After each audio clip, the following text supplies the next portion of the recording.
પેલા 200 રૂપિયા. પણ શેઠ, આપણે તો 500 રૂપિયાની વાત થઈ હતી, આ તો 300 જ છે. ઢોલી કાળુએ દુઃખી અવાજે કહ્યું. જો ભાઈ, એક તો તું છે શુક્લકડી, તારો ઢોલનો ઢબકાર પણ એકદમ મરેલો છે. એમ કહે કે આટલા પણ આપ્યા, ચાલ નીકળ. શેઠ શ્યામચંદે તુમાખીથી જવાબ આપ્યો.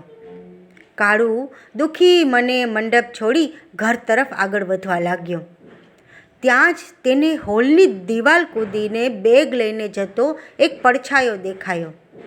કાળુને શંકા જાગતા તે પાછળ ગયો અને પાછળ કોઈ આવી રહ્યું છે એવી આશંકા થતાં તે પડછાયો દોડવા લાગ્યો.